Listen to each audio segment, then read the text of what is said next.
Welcome to Karma Chronicles. Please like the video and subscribe. Let's begin. People keep calling it a shed, like I'm some broke-down backyard mechanic fiddling with rusted parts under a tarp. No insulation, no heat, no ambition. Just a phase. But it's not a shed. It's a full-blown workshop tucked behind a bait and tackle store off Highway 12. The kind of place you'd miss if you blinked. But it's where I've built something real. My name's Avery James. I'm 31. I live in Decatur, Illinois, and for the past 4 years, I've been quietly building a classic motorcycle restoration business from the back of that so-called shed. Quick note, before listening, share which city or country you're watching from. When I first rented the place, it was nothing.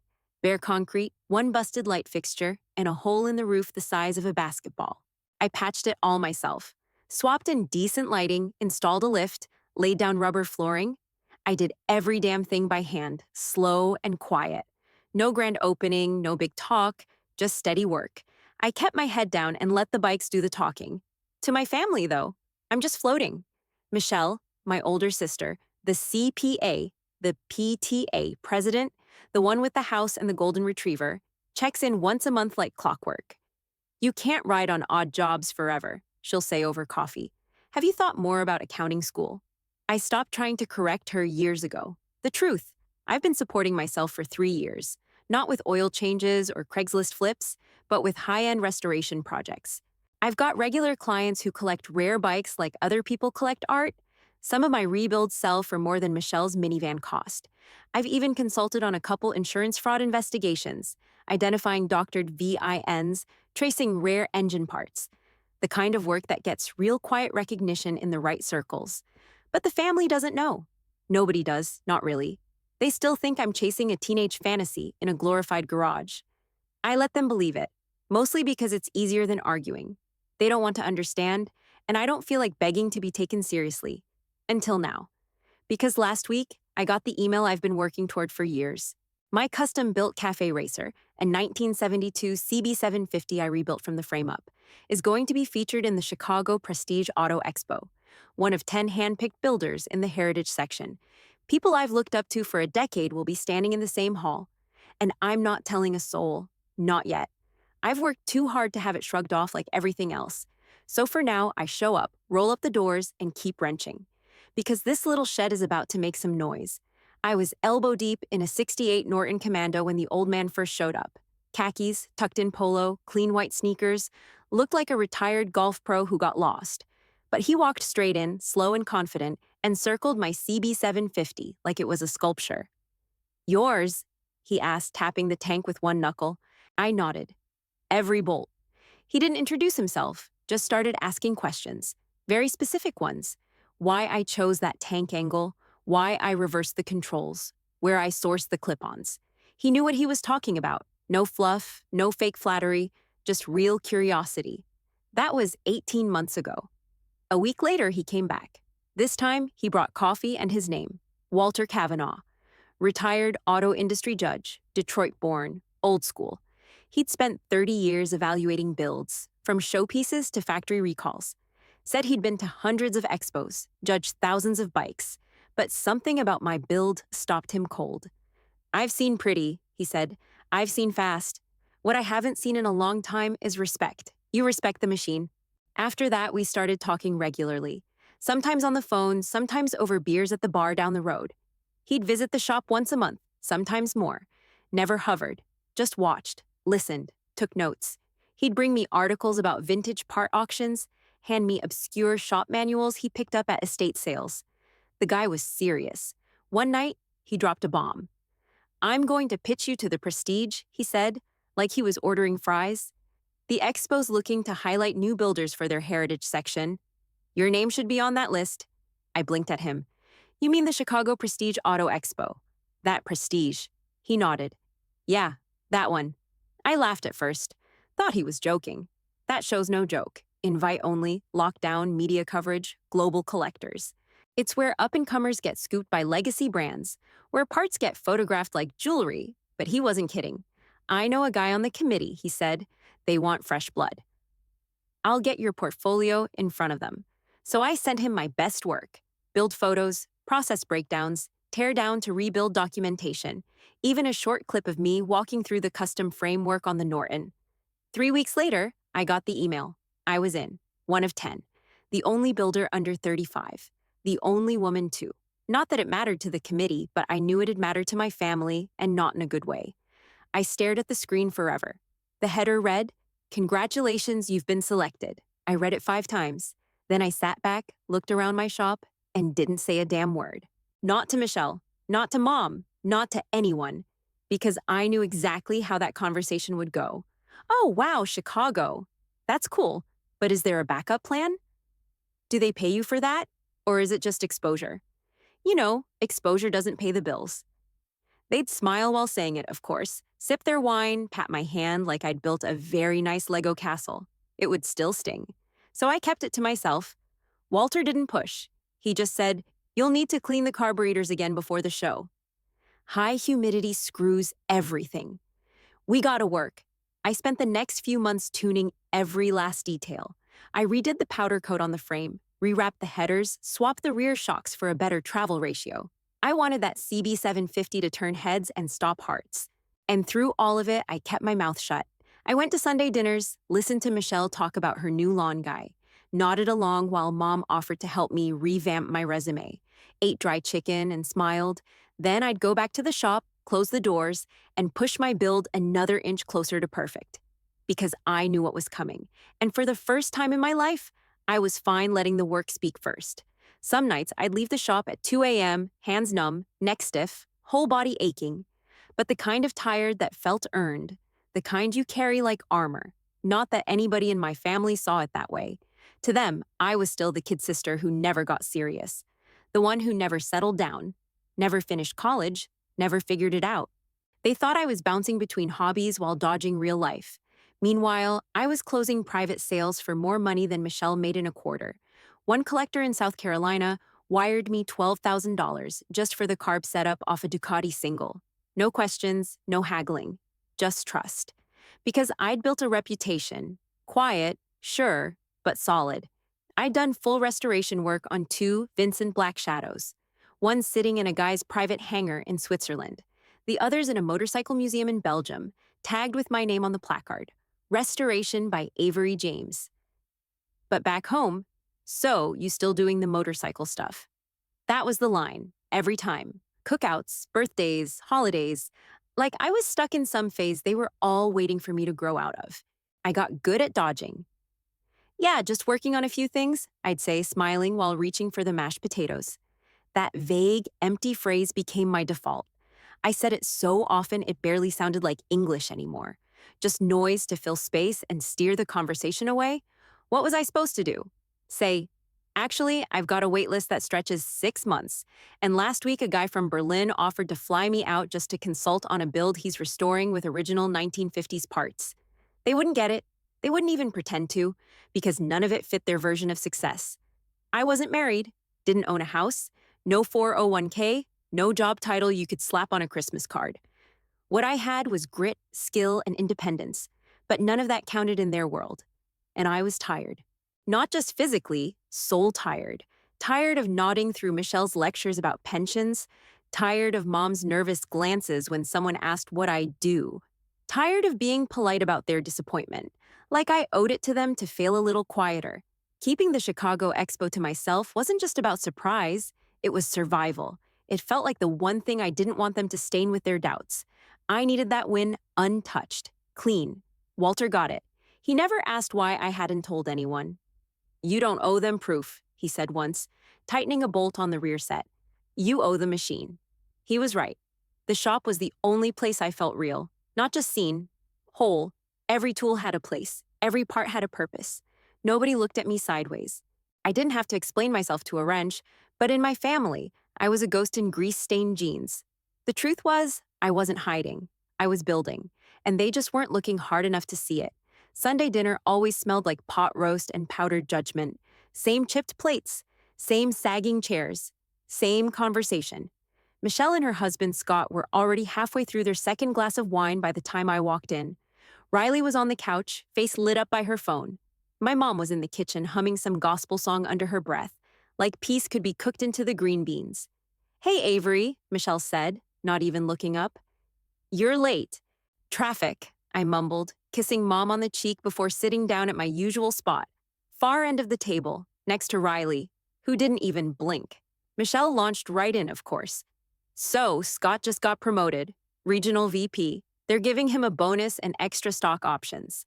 She smiled big, like she'd just won a trophy. We're thinking of putting it toward the lake house. I nodded, stabbing at my potatoes. Nice. You should see the place we're looking at, Scott added. Deck overlooks the water. Private dock. Could be a solid investment. That's great, I said, knowing full well no one was asking me for input.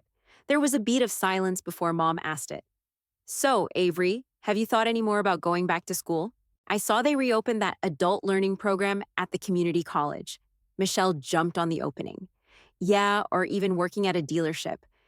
Get some benefits going, maybe start saving for retirement. Or teaching, Mom said.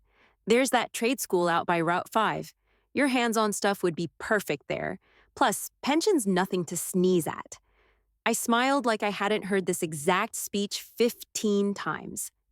Maybe, I said, pushing a carrot around my plate. You'd be so good at it, Michelle said, all fake encouragement. I mean, you've got all that knowledge. It's just time to use it. I wanted to say I am using it. I wanted to say I've built more in 4 years than Scott has with his corporate ladder, but instead I nodded. It was easier. They went back to talking about interest rates and boat insurance. I tuned it out, chewing slowly, eyes on my plate. Then Riley spoke, without looking up. You don't need a dealership. You already own your shop. Michelle gave a little laugh. It's not a shop, sweetie. It's more of what did you call it, Avery? A workspace. Riley finally looked up. No, she has a shop. I've been there. It's badass. I felt my stomach tighten. Oh, Michelle said, eyebrow raised. Yeah, Riley said, glancing at me. You guys should actually ask her what she really does. I cut her a look, sharp. Riley shrugged and went back to her phone, but the table had already shifted. Scott poured more wine. Mom started fidgeting with her napkin. Michelle leaned in slightly. Wait, what does that mean? I opened my mouth, then shut it. I could feel Riley's eyes flicking back to me, waiting to see what I'd say. Instead, I said nothing. Just kept chewing. Let them draw their own conclusions again. Because even now, after everything, I wasn't ready to hand them the truth just to have it picked apart. Not yet. I was halfway through my second roll when Riley piped up again. So, are you still doing that big motorcycle thing in Chicago? I froze. Michelle didn't react at first, still chatting with Scott about something boring, but I felt Mom glance over. I swallowed fast and reached for my water. I don't know what you mean, I said, trying to keep it casual. Riley didn't blink. Yeah, you do. That thing you told me about a couple months ago, at your shop when I came by with Jenna. You said you got invited to some expo or something. Michelle looked up. Chicago. I shook my head. Riley's just confused. Riley gave me a look. No, I'm not. Scott raised an eyebrow. Expo. Michelle leaned in, eyes narrowing. What motorcycle thing? It's nothing, I said, instantly regretting it. But Riley was already pulling out her phone. I think it was called the Chicago Prestige something. Wait a sec. I felt heat crawl up my neck. I wanted to grab her phone, tell her to shut it, distract her with dessert, anything, but she was already scrolling. Here, she said, spinning her phone around. Isn't that your bike? Right there. My CB750, parked under studio lights, every polished inch of it gleaming.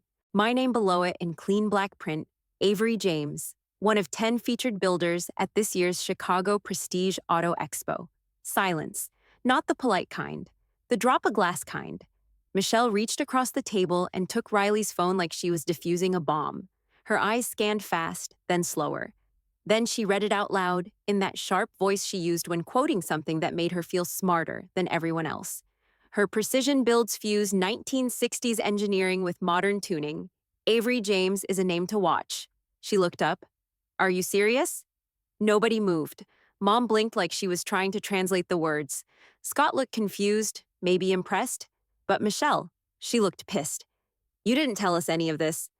I shrugged, keeping my face blank. Didn't think it mattered. It matters, Michelle snapped. You're in some huge show and nobody in the family even knows.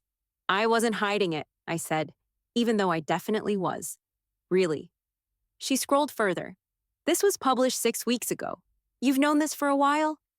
I didn't say anything. Jesus, Avery, she said, softer now, but more cutting. This isn't just a hobby. This is something real. No shit, Riley muttered, still looking at the screen. Mom cleared her throat. So, what exactly is this? They're showcasing your bike. I nodded. They picked 10 builders for the heritage section. Mine's one of them. Michelle read the article again silently, her jaw tightening. You built this whole thing yourself. Every piece. More silence. You could hear the ticking of the kitchen clock. Mom leaned in, like she needed to see my face up close. Why wouldn't you tell us? I stared at the table, then up at her. Because every time I talk about what I do, you act like it's pretend. Nobody argued. Riley slid her phone back and crossed her arms. Well, it's not pretend. It's sick. Jenna's dad saw the article and freaked out. He's been trying to get into that show for years. Michelle shot her a look, but didn't say anything. Then she put the phone down, slowly, like it might bite. I had no idea, she said finally. I nodded. That's the point. Mom didn't say a word. She just stared at the phone like it might start talking on its own. Michelle, on the other hand, kept scrolling, jaw tightening every few swipes. Her finger paused on a new article, and she tilted the screen toward Riley. Is this another one? She asked. Riley nodded. Yeah, that's from Moto Heritage Weekly. Scroll down. They've got a video. Michelle tapped it. Suddenly, my voice filled the dining room, clear, calm, and confident. I was standing in front of my bike at the expo preview, talking to the camera crew about tuning ratios, vintage throttle response, and sourcing parts from salvage yards in Tennessee and Belgium. My hands moved like they always did when I explained builds. Precise, steady, in rhythm with the bike behind me. Michelle's face went blank. Mom blinked hard. That's you. I nodded. Yep. Scott whistled under his breath. That looks like Discovery Channel level stuff. Michelle kept watching. I could see the gears grinding behind her eyes, the interviews, the high-end photography, the professional lighting, the sound of people clapping at the end of the clip. She finally set the phone down. All those tools you bought, she started. Not junk, I said before she could finish. Not a waste. Not some fantasy. She shook her head slowly, still processing. And the time, all those hours in that place behind the bait shop. That's where this came from?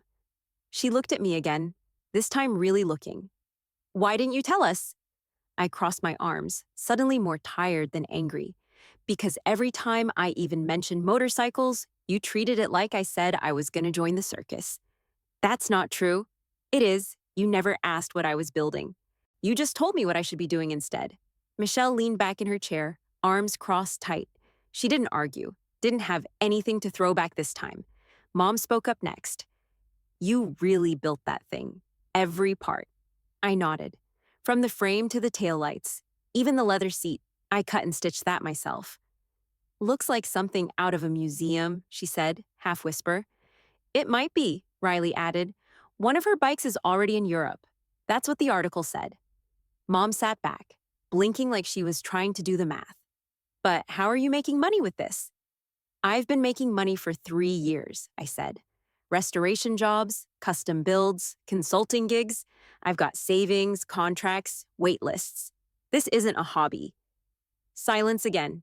Then my uncle, who'd barely spoken in 10 years outside of funeral luncheons and football games, grunted and leaned forward. This isn't just a side thing, he said. You've got a full-blown career. Every head turned. I mean, look at this, he added, tapping Riley's phone with a knuckle. This ain't backyard mechanics. This is craftsmanship. Michelle opened her mouth, then closed it. Mom looked over at me. Why didn't you bring us along for this? Because I was tired of having to defend it, I said. Tired of pretending I wasn't doing something real. No one had anything left to say. Not right then. I sat back, crossed my arms, and waited. Michelle stared at the table like it had personally betrayed her. Her mouth opened a few times, but nothing came out. Finally, she sighed and looked at me again. I don't get it. Why didn't I know you were doing all this? I kept my arms crossed. Because every time I tried to talk about it, you told me I should go back to school, or get a job with a pension, or work at a dealership. Michelle's face tightened. I didn't mean to shut you down, but you did. She blinked. I thought I was helping. You weren't? She nodded slowly, swallowing whatever comeback she had lined up. Okay. The word hit like a crack in concrete, small but deep. Mom broke the silence next. Are you actually making money doing this? I turned toward her. Yes, solid income. 3 years now. I'm not living off ramen and dreams. I've got a savings account. I pay rent early, and I'm booked out for the next 6 months. Mom's eyes widened. 6 months. Yeah. Guy from Germany's flying in next month just to see a CB400 I restored. Said he hasn't seen anything like it in Europe. Scott let out a low whistle, but stayed quiet. Michelle leaned forward, rubbing her forehead. All this time, I thought you were just floating, like you didn't know what you wanted. I knew exactly what I wanted, I said. You just didn't like that it didn't look like yours. Riley suddenly perked up again, phone still in hand. Oh, listen to this one.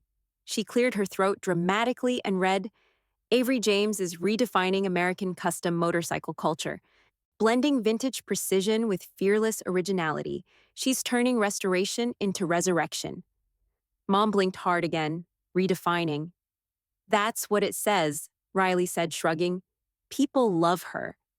Michelle sat back, staring at me like I'd been speaking a language she'd never learned. She started, then stopped. I'm sorry. I didn't know. I didn't even try to know. I thought I did, but I didn't say anything. I didn't have to. For the first time, they were doing the work of figuring it out, of putting the pieces together. The tools, the late nights, the shed that wasn't a shed. It was like they'd all written a version of me years ago, and now that version wasn't adding up. And honestly, watching them scramble to catch up felt a little like justice. Riley smiled and held the phone up again. Want me to keep reading? Michelle gave a weak laugh. Might as well. Michelle gave Riley a half smile as she kept scrolling, but I could see it, her brain spinning, trying to make all this fit into the version of me she'd been carrying around for years. Then Mom set down her fork and folded her hands in front of her, eyes on me like I might disappear. I guess I thought you were hiding from life, she said softly, like you were stuck. That one hit deeper than I expected. I nodded slowly. Yeah, I know. You all did. Michelle let out a breath through her nose and looked up from her wine glass. I used to bring you up when I talked to my friends about their kids, like, well, my sister's still figuring it out, or Avery's doing the best she can, she's just a little lost. She winced. I didn't mean it to sound, you meant it exactly like that, I cut in, and it sucked. Her mouth closed, but she didn't argue. I leaned forward, elbows on the table. Do you know what it feels like to actually be succeeding and still feel like everyone thinks you're a loser? I've been busting my ass for years, working 12-hour days, chasing down rare parts, managing clients from 3 continents, but every family dinner, I'm the flake, the screw-up, the one everyone's waiting on to grow up. Mom swallowed hard. I didn't know. I know you didn't. That's the problem. You never asked. You just filled in the blanks and assumed the worst. No one said anything for a moment. Then Michelle spoke, voice quieter now. I thought success looked one way. Office, benefits, business cards. And when you didn't have those, you figured I was wasting time, I finished for her. You never saw the work, just that it didn't come with a blazer. Michelle nodded. Yeah, that's exactly it. Scott nodded too, still quiet, still listening. Mom reached for my hand. It was never about not believing in you. I just didn't understand this version of success. That's on me. I didn't pull away, but I didn't smile either. It was never about money, I said. It was about building something that was mine, something I was proud of. I didn't want to just pay bills and coast. I wanted to create, and I did. Michelle looked at me for a long time. Are you proud of it? Like, really? More than anything, I said without hesitation. That's when my uncle chuckled, the sound low and sudden. We all turned to him. He scratched at his neck and grinned. Hell, he said, you're probably the most successful one at this table. Just took us a while to figure it out. Everyone laughed, but I didn't. I just sat there, steady and still, letting it sink in. Not their approval, just the fact that they were finally seeing me. My uncle's words just hung there, and for the first time all night, nobody tried to smooth anything over. No fake laughter, no awkward pivot back to real estate or promotions. Just silence, and then slowly the air started to shift. Mom cleared her throat. So, what's next? I mean, after the Chicago thing? I blinked, surprised. Next builds a '69 Triumph Bonneville. Frame's rusted out, but the bones are good. It'll take a few months. Scott leaned in. You ever think about expanding? Maybe getting a bigger shop? Yeah, I said. Been looking at some warehouse spaces on the east side. Nothing solid yet, but I need more room. My waitlist's getting out of hand. Michelle nodded like she actually understood what that meant now. Riley glanced up from her phone again. Can I come help sometime? I laughed. You want to come get covered in grease and sort carburetor parts for hours? Yeah, she said, shrugging. Better than algebra. You say that now, I said, grinning. You ever held a rusted cylinder head from the '60s? I've held worse, she said, and we both laughed. The table felt different, like a window had been cracked open in a room that had been stale for too long. Not fixed, not perfect, but lighter. Later, while we were all clearing plates, Michelle tugged at my sleeve and nodded toward the hallway. I followed her out, not sure what was coming. She looked nervous, arms crossed, like she didn't know how to start. I was wrong, she said finally. I thought you were lost, but you just weren't following our map. I didn't say anything, just let her talk.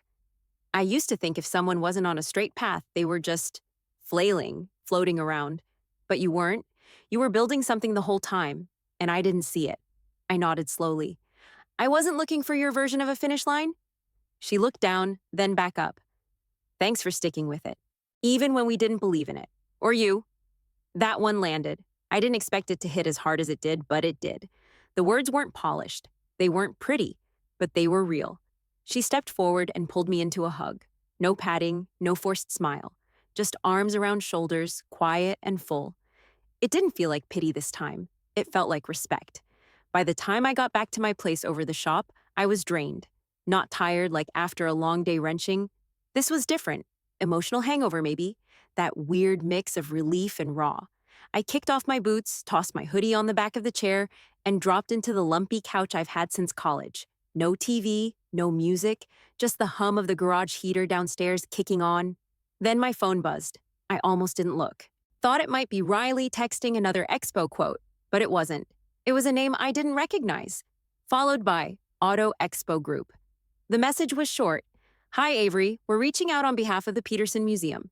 They saw your CB750 at the show and want to discuss commissioning a custom piece for the LA Gallery. Let us know if you're available to talk.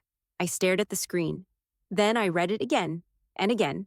My thumb hovered over the reply for a long second before I typed, Yes, let's talk. I set the phone down gently, like it was something sacred. Then I walked downstairs into the garage. It was quiet, dark, except for the motion light that flicked on above the workbench. My hands found the edge of the lift, same spot I'd leaned on 100 times. Everything was where it always was. Tools lined up, parts bins stacked, oil-stained rags folded on the shelf. It smelled like metal and rubber and fuel. My kind of church, this shop. For 4 years, it meant failure to everyone else. A weird hobby, a dead end, some kind of slow-motion collapse. But for me, it was always freedom. And now they finally saw it too. Not because I changed, because the world did. I didn't have to explain anything anymore. I didn't have to downplay it or round off the edges to make it easier to swallow. It was real now, in their eyes. But the truth was, it had always been real. They just weren't looking before. I walked over to the Triumph frame I'd been mocking up, ran my hand along the cold steel, smiled. For the first time in a long time, I didn't feel like I was hiding. I felt seen.